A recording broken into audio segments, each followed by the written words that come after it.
We don't know exactly where the character known as Don Juan comes from, but in most versions of the story, we do know where he goes, to hell. Well, in his unfinished version of the story, Lord Byron was going to have Don Juan end up in hell or married. He thought they were pretty much the same thing. And the opera that Mozart wrote with librettist Lorenzo da Ponte is, in a way, even more ambiguous. Is it tragedy or comedy? And what about this business of a statue coming to life and wreaking revenge? I'm Norman Gilliland. And I'm Emily Auerbach. This is University of the Year.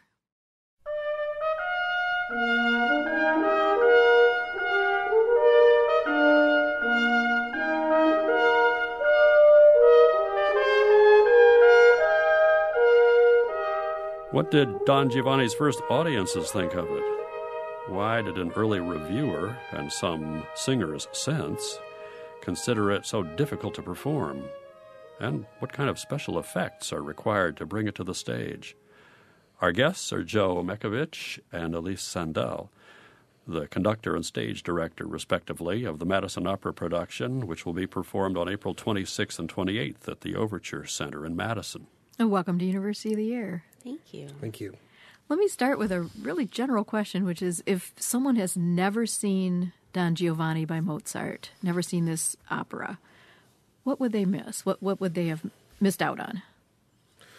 Well, it's, opera is the union of music and drama. It is very theatrical, and this piece is truly at a point in opera history in the genre where those two elements are really starting to combine, with the wonderful text by Lorenzo da Ponte, who himself is a figure that we could discuss for hours and hours and hours. Giovanni himself. Absolutely. Yes. He was born Jewish family and then became a Catholic priest and ended up teaching Italian literature at Columbia University in New York. And when you look at that history, anyway, I digress. Didn't he get kicked out of being a priest? Yes, he did. He was absolutely shame on those Italians. Bad boy. Came to New York because he was in debt. Yep. So he skipped Europe and came to New York. That's right. As a grocer, and started an opera company in New York City. He had a bookstore, too, yeah? Yep. Mm-hmm. Yeah, and actually, as long as we're digressing, but it's all fun, the person who got him the job at what was then Columbia College was Clement Clarke Moore. Correct. Who wrote "'Twas the Night Before Christmas." Yep. So colorful characters call for a colorful opera. That's right. And the story has themes that are, it's the Don Juan myth, which has been, ingrained in literature for hundreds of years. So that itself speaks to us, and the glorious music of Mozart and how he paces this story. One of my favorite things about this opera is just this character of Don Giovanni. If you don't see the opera, you miss the opportunity to be seduced by sort of one of the greatest star characters of all time. We love going to the movies and being seduced by the movie stars and our favorite movie characters, and that's the experience you get here when you come to see Don Giovanni. You get to be seduced by this ultimate bad boy in a guilt-free way. Well, and guilt-free for him, too. I mean, that's part of the guilty appeal of the character, is that he has no scruples, he has no regrets, and he just never stops. Yeah. It's the truth. When this premiered in 1787, there was sort of a social trend in Europe of gentlemen who were sort of pursuing this idea of anything goes. It's all about me, the true libertine. And that itself in the late part of the 18th century was why this was so popular, that the novella by a little libretto by Da Ponte. Before we hear the catalog song that we learn how many conquests Don Giovanni has, can you give us the plot leading up to that? Leading up to that, well, the opera opens up on Don Giovanni's servant, Leporello, who is really his right-hand man, complaining about having to follow him around on all of his amorous conquests, as it were, and then bursts onto the scene. The first voice we hear after Leporello is Donn'Anna chasing Don Giovanni. And she says, if you don't kill me, I'm never letting you get away. So Don Giovanni has tried to have his way with Donn'Anna, and Mozart and Da Ponte specifically leave it very vague as to what happens inside the bedroom up there. And so Donn'Anna is pursuing him, and finally just as Don Giovanni is about to overcome her. Her father happens onto the scene, and there's a great duel, and it doesn't go well for the father, the commendatore, and he ends up dead at the end, and Giovanni and Leporello run away, and then Donnana comes back with her fiancé, and they discover her dead father, and she implores her fiancé to avenge this death. Don Ottavio. Don Ottavio, that's right. And so, at this point, they don't know that it's Don Giovanni who did the killing. He was masked when he entered Donnana's room. And so they're off to look for the killer and seek vengeance. And then we see Don Giovanni and Leporello again, and they happen to see a beautiful woman in the distance, and she's very upset, and they're not sure exactly who it is. It turns out it's Don Elvira, who Don Giovanni had a little, his word would be a fling. Her word would be a marriage that lasted all of 3 days. And so now, with this catalog aria, Leporello's about to tell Don Elvira the truth about Don Giovanni, in that he gets around. Well, there's actually specific numbers in here, too. Oh, and it's yes. I had to wonder, before we get into the actual aria, I had to wonder if there's not some kind of a joke here in terms of these exaggerated numbers of Don Giovanni's conquest, because it ranges from 91 in Turkey and a few more than that in France, and in 640 in Italy. In Italy, but in Spain it's 1,003. Is he making some kind of comment about national character here? Oh, that very well could be. Only 100 in France, 231 in Germany. And so what's our total number? I think we added it up. It's 2,039. Yeah. Yeah. And here they are, the catalog aria. Madamina, il catalogo è questo, delle belle che amò il padron mio, un catalogo egli è che ho fatt'io. Osservate, leggete con me, osservate, leggete con me. In Italia 640, in la Magna 231, 100 in Francia, in Turchia 91,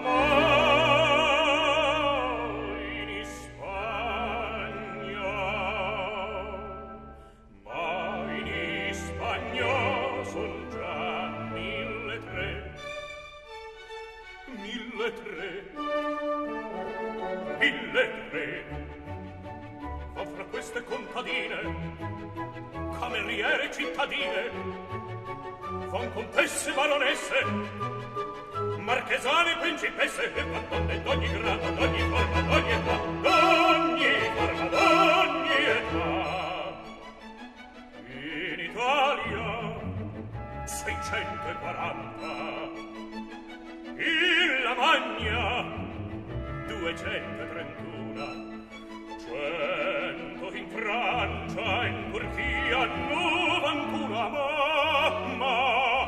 ma in Spagna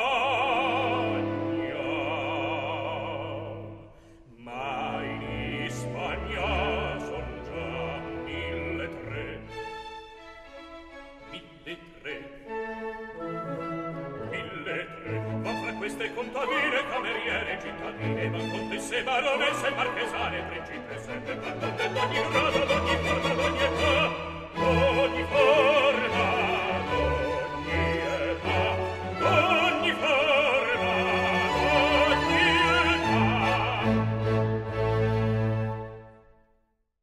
Leporello literally cataloging the amorous conquests of his master Don Giovanni, as sung there by Alessandro Corbel.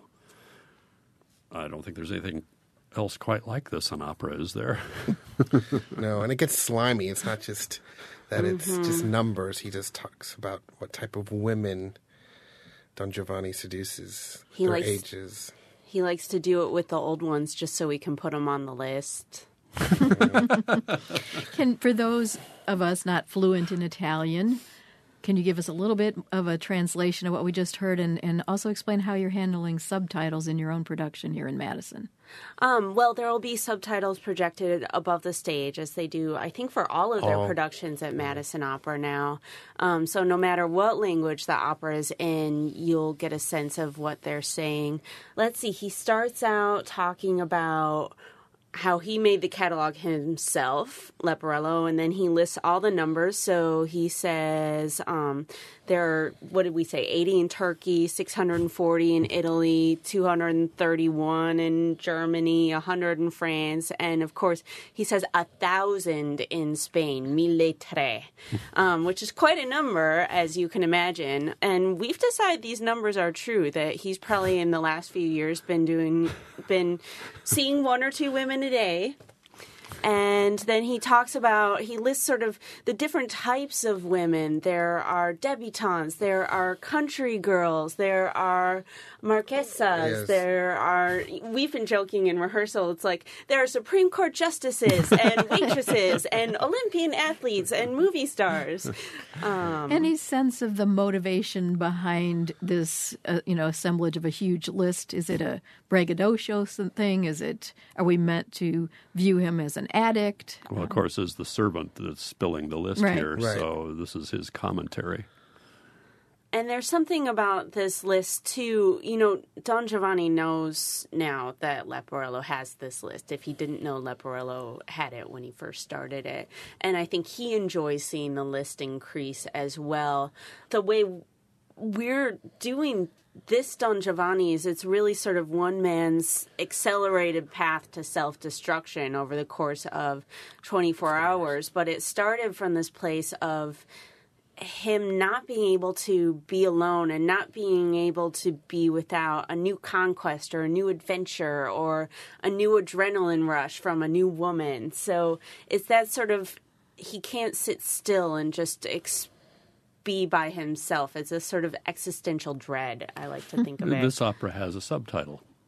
Ah, yes. Is it something to the effect of not the rake goes to hell, but basically that's basically the whole dissoluto punito. There it is. Yes. Literally the punishment of the dissolute, which makes me wonder, and it's kind of a comic title in a way. I mean, it's spilling the whole plot right away. It's like here's an execution. Everybody come and watch. Right, right. The inherent in that is, this is a great time to bring up the difference between dramma giocoso and then opera buffa. These are two Italian terms that distinguish what this piece is about, and there are definitely some comic elements in Don Giovanni. In this very serious and morally degrading story, there are some comic elements to lighten it up a little bit, but it is that balance that are inherent in those two. It's the dramma giocosa, especially, is what Da Ponte called it. Mozart cataloged it as an opera buffa, but I think Da Ponte's correct. So tell us the difference between those two and how the death of the father would fit in.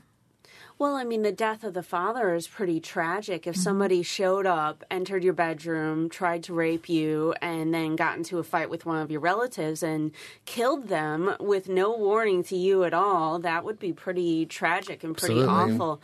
And so Mozart and Da Ponte put together these sort of, for lack of a better word, tiers of characters. So we have these noble characters of Donn'Anna and Don Ottavio, and Elvira falls just a little bit in the middle, although she's technically a noble as well. These different sort of tiers of characters offer different emotional experiences, but the emotional depth that Donn'Anna and Don Ottavio are going through in her dealing with the death of her father and this young man, her fiance, trying to do what's best for her and trying to do what's right for her and what's right for everyone around him. He's almost the opposite of Don Giovanni in a way, because he's trying to do what he thinks he's supposed to do, and Don Giovanni does just exactly what he wants. So those two emotional levels offer one thing, and then we have the comments of the servant, who's this sort of lower class character, along with a couple of peasants we're about to meet in our little story, Mazzetto and Zerlina. They offer different comment on how Don Giovanni affects people and a different comment on relationships and so on and so forth. So having those elements makes this balance of tragedy and hilarity that sort of adds up to a drama giocoso. Tell us about Zerlina, the peasant girl. Well, we're playing her not as a country bumpkin in any way. I mean, she's a fully empowered woman who sees opportunities. She's a little bit sassy. She, it's very easy to play these peasant characters as just sort of stupid and that Don Giovanni takes advantage of them. And our Zerlina is really... She sees an opportunity to maybe better her quality of life for herself and maybe even her husband Mazzetto by, starting a liaison with Don Giovanni. And, of course, it doesn't work out exactly as anybody planned, which is part of why this opera is fun. But she's a girl who kind of knows what she wants. And La Ci daran la mano, which is this duet in which Don Giovanni, quote, seduces Zerlina. I think Don Giovanni might not be the only one doing the seducing here. Yeah. La ci daran la mano, la mi dirai di sì. Vedi, non è lontano, partiam bene mia da qui. Non vorrei, mi trema un poco il cuore. Felice versare, ma curarmi ancor,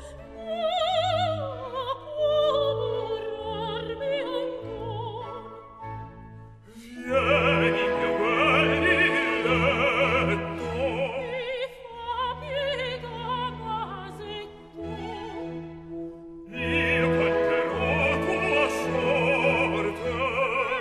Presto non son più forte, non son più forte. Vieni, la ci daran la mano. Vorrei, non vorrei, la mi dirai di sì. E trema un poco il cuore. Partiam bene mio da qui.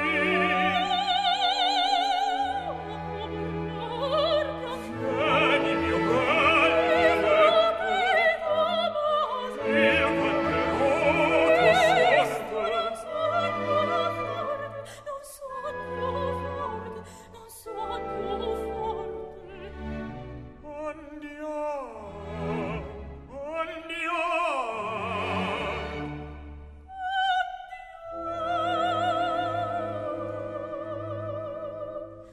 Andiamo, andiamo mio bene, a restaurare il bene, innocente amor.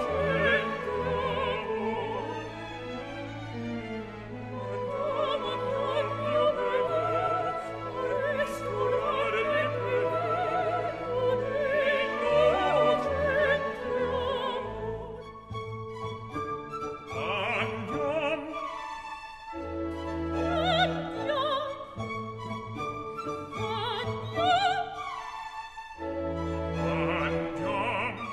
andiamo mio bene, a restaurare il bene, innocente amor. Andiamo.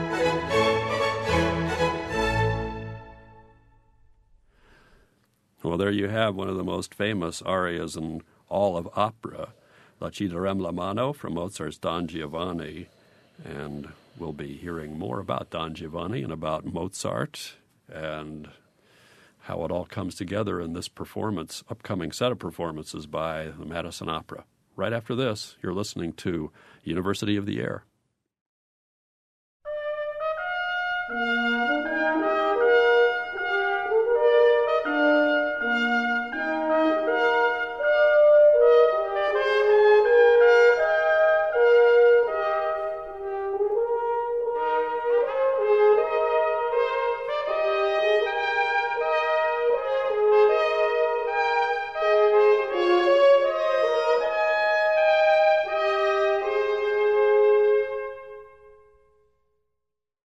I'm Norman Gilliland, back with Emily Auerbach and our guest, Joe Mechavich and Elise Sandell, who are the conductor and the stage director of Mozart's Don Giovanni, as being performed April 26th and 28th at the Overture Center by Madison Opera. And by the way, we're hearing excerpts from Don Giovanni as performed by a cast that includes Boscovhus as Don Giovanni, also in the cast Alessandro Corbel as Leporello, Christine Brewer as Donna Anna, Jerry Hadley as Donna Ottavio, Felicity Lott as Donna Elvira, and as their Lena, it's Nuccia Facile.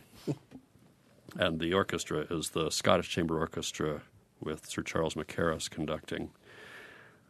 The opera, you could almost approach it in a kind of structural way, just by the various women that Don Giovanni seduces or attempts to seduce, and how they come from different classes and have different reactions and different motives. If we go back to the beginning, this vague abuse of Donna Anna, what kind of character is she? Well, at this point, she's indignant after what's been done to her by Don Giovanni. And, of course, in the next excerpt, she'll have just realized that Don Giovanni is the murderer of her father.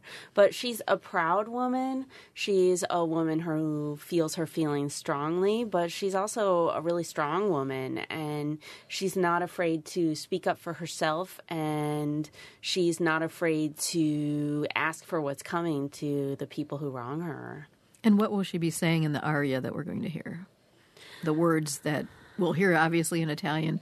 What will she be saying? Well, so this aria starts with Orsai chi l'onore rapira mi volse, which means, so now you know who wanted to take away my honor, because, of course, Don Giovanni tried to, or maybe even did, rape her. And then she asks her fiancé, Don Ottavio, to seek vengeance on Don Giovanni. And she recounts a little bit the experience of finding her father dead on the ground. And she says, Ramenta la piaga, remember the wound, remember the blood covering the earth. And, you know, she uses that a little bit to spur on her own feelings of vengeance, but also to spur on the feelings of vengeance in her fiancé. The thing about being a woman in this time period is you're not allowed to go and avenge your own honor. You have to have a man to do it for you, which is frustrating. And you know, so she's really trying to get him to take care of this for her. But, of course, it's not as easy as it sounds to just go and avenge someone's honor. What do? Just off and kill them, which is maybe one of the options left to Don Ottavio. So this is her call for vengeance. Yeah. Mm-hmm.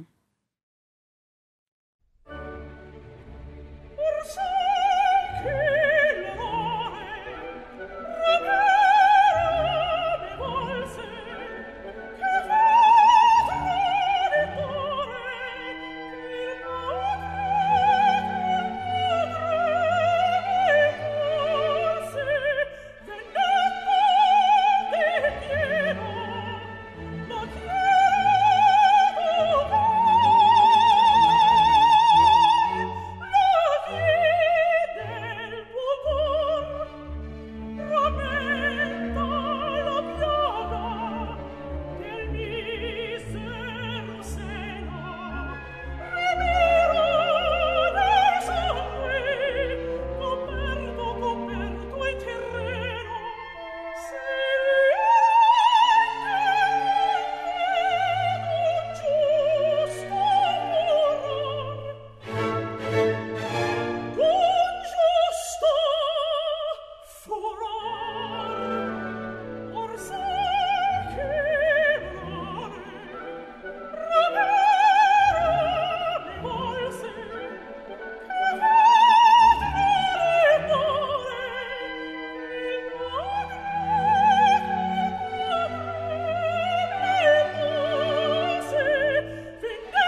If we come to your production of Don Giovanni, obviously there will be a different singer singing this beautiful aria. What would we see? What's the visual dimension that gets added in terms of scenery, costumes, action on stage? I mean, visually, this production is very, as you would call it, quote, traditional in terms of costume. It's set in the period that Mozart and Da Ponte intended for it to be set. We have a gorgeous cast who are very good on stage. They're all incredible actors and incredibly intelligent.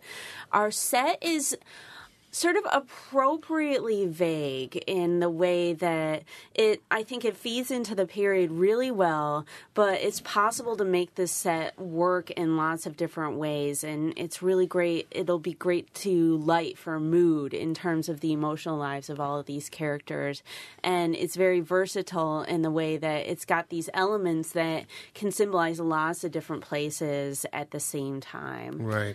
I mean, it's not, what's great about this set and the way that it's going to work in the hall at the Overture Center is that it suggests the mood, like Elise just said, but which makes the characters pop, the acting pop, and the relationships pop, and all the hard work that we're doing in the rehearsal room pops out of that, because it's not what we call sometimes in the business a furniture opera where it's all about what's on stage.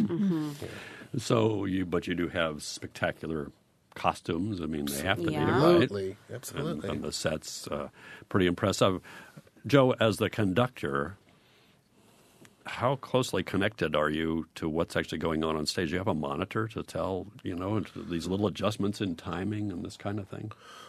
I love conducting opera just for that reason, the difficulty in choreographing what's happening on stage and accompanying what in terms of the drama and the dramatic pace. Here I am to sit in the pit with the wonderful musicians in the pit, in this case the Madison Symphony, and have our beautiful cast up on stage telling this story. And my job is to support and highlight and showcase the singer actors on stage and in the pit, and to also propel the story forward. I'm also playing the harpsichord in this production as well as conducting. Mozart. Absolutely, old school. So what attracts me as a theater conductor are these what you term almost difficulties, where a singer takes a little extra time, right. A high note is held on a little longer. That's what's thrilling to me to be a theater conductor. Are those you really have to breathe with what's going on. You better be breathing, absolutely. In this production, what are the moments where you know that the audience is waiting for them? The way in Hamlet, it's the to be or not to be speech. What are the sort of highlights or key moments of this production? Well, we've heard two excerpts that are two of the most famous excerpts of Don Giovanni, which is the catalog aria in La ci darem la mano, the duet between Giovanni and Zerlina. I think a lot of people are waiting for Don Giovanni to go to hell. I think they're waiting. The subtitle, they've got to be. They're waiting for this statue of the Commendatore to show up to wreak vengeance on Don Giovanni. And so I think everybody, when the opening of that banquet scene at the finale of Act 2 begins, I think everybody gets a little bit of a rush. And it's amazing the aggression of the music, the way that Mozart starts it and everything. Personally, it's one of my favorite moments, although I'm probably not a good person to ask because every day I have a different favorite.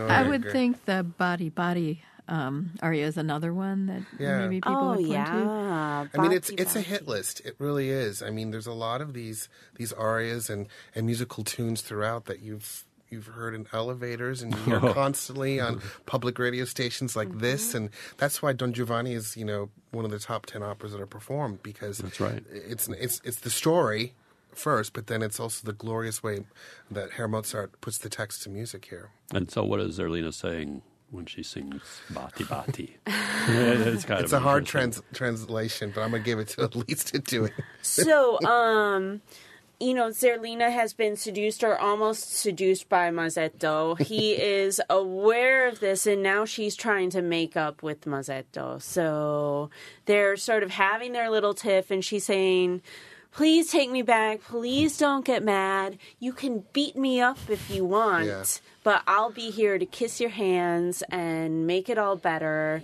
So, she's just saying, I'll be here on my knees just like a little lamb waiting for you. Just come back to me. So that's really the rough translation of Bhakti Bhakti. Some people feel like there are perhaps other innuendos in there about please beat me up, you can do with that information what you please. But here she is.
Well, it's a very pretty song considering what she's singing about.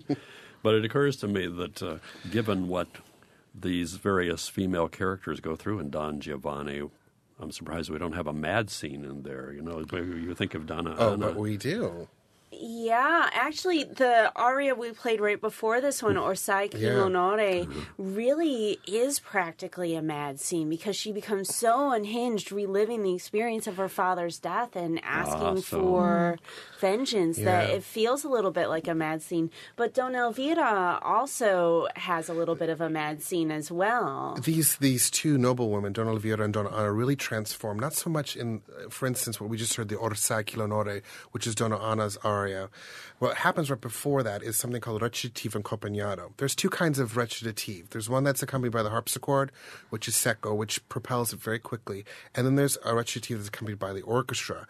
And the mad scene for Donna Anna happens really in this recitativa accompagnata, where the orchestra punctuates the drama and punctuates the emotion and actually helps to spur her next dramatic thought. It's really an inventive way of coming out of opera seria, which is a tradition, into more of a through-composed operatic form, which we're going for. I guess the difference would be maybe that they come out of it, though. I mean, they don't stay mad. It depends on how you see it, but I mean, it's not the same as a Lucia mad Right, scene no. or Ophelia's mad scene in Hamlet. You know, it's not that kind of a mad scene, but one of the, you know, all mad scenes are spurred by sort of an excess of emotion. Sure, And yes. so in lots of operas, you have moments where people dance on that line or almost tip over that line, and the emotional lives of these characters in this opera definitely indulge that in certain places, for sure. And how does dance figure into this opera?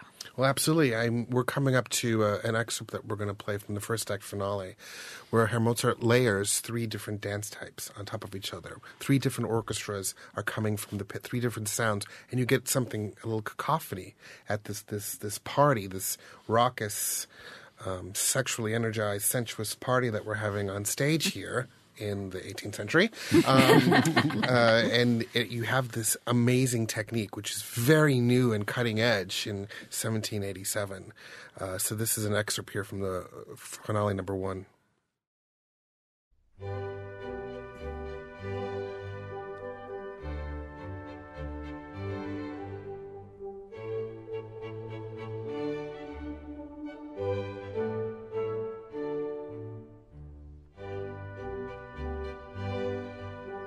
Bravi via ballate, simulate,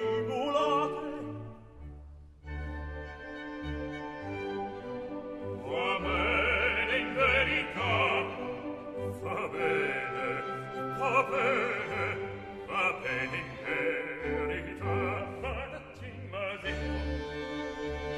non balli poveretto,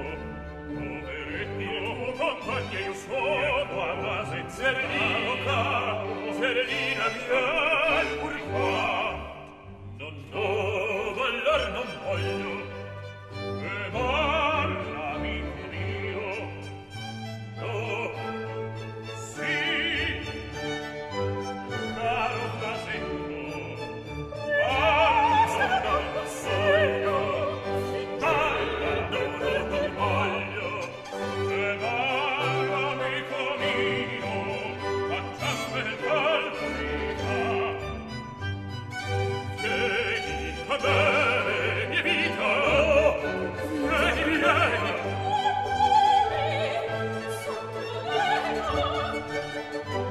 qui nasce una rovina,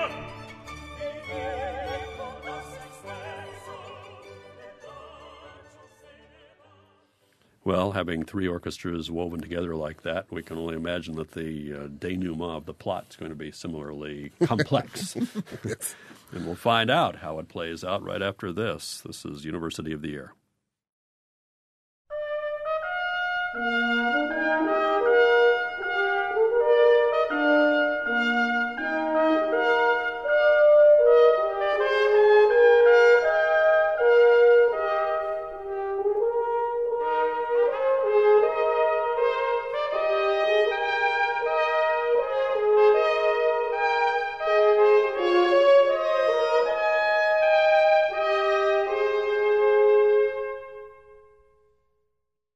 I'm Emily Auerbach, back with Norman Gilliland. Our guests are conductor Joseph Mechavich and director Elise Sandell from the Madison Opera, and we're talking about the production of Don Giovanni by Mozart, which will be at the Overture Center April 26th and 28th. Well, what do you think we will come away thinking of our title character, Don Giovanni? Will we be charmed by this bad boy or repulsed by him, or both? I hope both. I hope, yeah, absolutely. I mean, he's definitely got the charm going on for sure. And, you know, because of the subtitle of the opera and because of the tradition of the Don Juan legend and everything, everybody knows what's going to happen on the end. But the hope is that everybody enjoys the ride on the way down. Well, is there any way that being charmed by this character and enjoying the ride is a bit disturbing? I mean, are we to enjoy watching someone recount all kinds of episodes of seduction and abuse and rape and murder? You know, it's sort of like when people want to look at, you know, I mean, people love reliving any story of of wrongdoing, as it were. Yeah. I mean, as 21st century audience members, I think there's a addiction to reality television where we like to watch train wrecks happen. And this literally is watching a train wreck happen. You know, we know what's going to happen to this guy, but, you know, our wonderful Don Giovanni here, Kelly Markgraf, you know, has this wonderful element of the way he moves on stage, his gorgeous singing, the way he looks. I mean, he's a very sensual man, and that definitely is going to speak in the theater. He's positively magnetic, and in fact, the whole cast is so magnetic that you can't wait to see how their relationships play out against one another, and you can't wait to see what's going to happen to Don Avena and Don Ottavio, and, you know, these two characters. It's fun to imagine what's going to happen to them in the next year after the opera ends. And it's fun to watch what Don Giovanni does and his effect on them and his effect on all the other characters as well. One of the great things about Don Giovanni is everybody loves being around him. Everybody loves the experience of being seduced by him. They love the parties he throws. They love the journey that he takes them on. It's just that he always crosses the line a little bit too far. And that's sort of what his downfall is. And that's the part where you enjoy going up to that line, but then once you're over, you can kind of look back at yourself and say, whoa. In Act 2, what's a highlight of Don Giovanni's singing? Well, I mean, we get to hear a wonderful canzonetta that's accompanied by the mandolin and the orchestra here that really showcases a completely different side of him. Musically, it's a very intimate piece, but it also is another seduction, but it's a completely different color and a different side you get to see to the character. And so this is where Don Giovanni is actually, the character is playing the mandolin and serenading. Yeah, I mean, you won't see our Don Giovanni playing the mandolin on stage, mostly because what we're really choosing to focus on in this number in our production is the seduction part of it, the honesty, the seduction, and the sort of gentleness and charm and also underlying aggression all sort of mixed together. So we're focusing on that, and we're letting the mandolin get taken care of in the by a mandolin player. And here we go.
Zucchero porti in mezzo il cuore.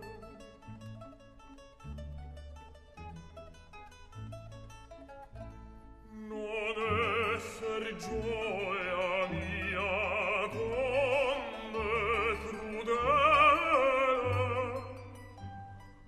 lasciati almen vedermi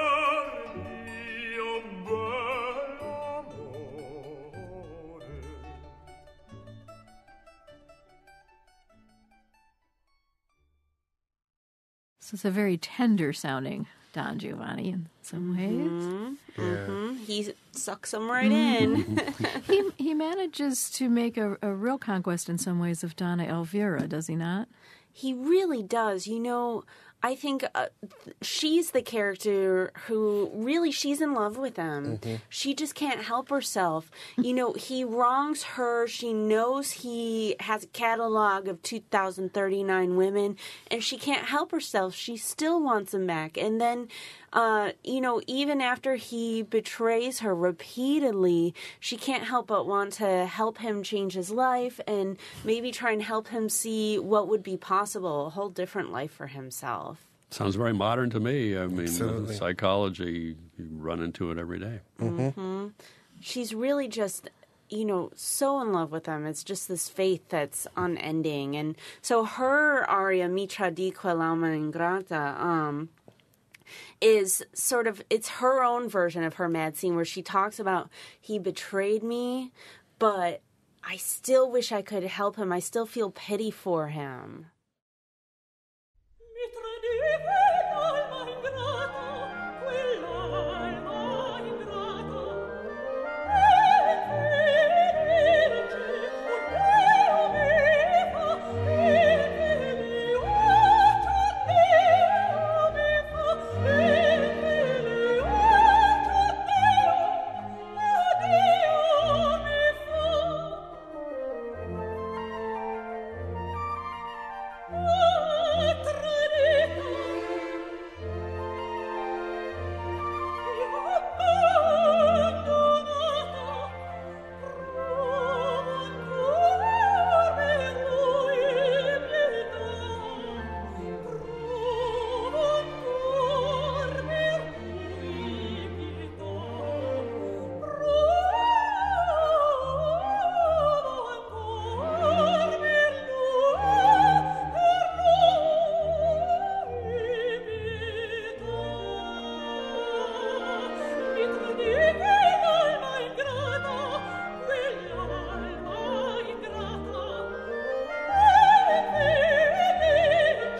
Felicity Lott as Donna Elvira in Don Giovanni. And as you said, Elise, it's so amazing how beautiful a song can sound when somebody's singing about such unhappiness and misery that we've seen the last couple of hours in this opera. What about the key? You hear occasionally, Joe, about Mozart and the key of D minor, which is the key of this opera. Yeah, well, you know, composers of this time, when they were studying counterpoint and studying harmony, there are different sounds, C major, E major, D minor, D major, that are attributed to different emotions. So Mozart and his contemporaries subscribed to this and implemented it. So here we have D minor, which is the hellish, the evil key that is known. And so he uses this in Don Giovanni. It's the very first thing you hear in the evening, the opening chords, the call to hell. So that's, I think the Requiem's in D minor, too. Yep, absolutely. This is sort of the recipe that they use from putting things together. I mean, Mozart, I wish he would have lived so much longer. And I mean, I'm sure he'd have been so prolific even after many more years, because he had this recipe for opera, these operatic conventions where you open up with a musical number involving 2 or 3 singers. You have arias to explain how they feel. The first act finale always starts with 2 singers, and then more come in sections. And, you know, he had this recipe to put it together, and keys were a part of it. Most definitely, keys were definitely a part of it. On your website, you bill this opera as having murder, seduction, eternal damnation, and other secrets of the night. That's opera, baby. That's opera. But you also said there's humor. What's funny about this opera? Well, I think actually even the most tragic characters have a little bit of humor in them, and it's part of what runs through all of us as humans at our core. I mean, Don Giovanni has all these things, murder and seduction, and we just talked about the D minor thing, but there's also so much joy in this opera. There's joy in that Don Giovanni takes in connecting with another person, and that's something that we can all relate to. There's a certain joy in his idea that he can find something to love about all these different women. It's not just about betraying them for him. In fact, that's not what it is at all. It's about loving all of them in that moment. Consequences he's not so good at, but we feel that joy, and we feel this joy in between Zerlina and Mazzetto, and we feel sort of the comedy of two people starting out on a relationship together and getting to know one another and making mistakes and finding their way back to each other. And, you know, Mazzetto loves Zerlina so much that he wants to avenge her honor in his own way. And, you know, he ends up getting beat up in the process, and her reaction to that is, those are bits of humor that every person can relate to. And the character Leporello really is can really be translated true. into a comic Servants character. are so useful that way, aren't Yeah. they? I mean, this gentleman's more empowered. I mean, he's more of a thinker than just the comic side. But, I mean, he does have some moments of levity. Yeah, what Definitely. about, without getting too specific, the supernatural ending of this? And you could view that as comic or tragic, couldn't you? I hope it freaks hope everybody it does out, too. and that it freaks Yeah. out Don Giovanni, definitely. I do too. You know, here we also have this guy with this existential dread who has to confront his own mortality as well. And so there's that, you know, what have you done with your life? What is it all for? And then he gets sucked to hell, so we don't get to answer that question. Or maybe we do get to answer it. What are you doing to show the flames? I don't want to give away all our secrets. All right, so it's just more secret. But there are some. Some secrets. There are some. There's going to be lots of action. And, of course, don't forget the sword fight between Don Giovanni and the Commendatore, and all kinds of visuals. And I think I'd have to say, from the sound of it, too, special effects. Just a few. In this upcoming production of Mozart's Don Giovanni, it's Madison Opera, April 26th and 28th at the Overture Center in Madison. Our guests have been the conductor of the orchestra, Joe Mechavich, and also the stage director, Elise Sandell. Thank you for being with us. Thank you very much. Thank you. I'm Norman Gilliland with Emily Auerbach, and I hope you can join us for the next hour of University of the Air.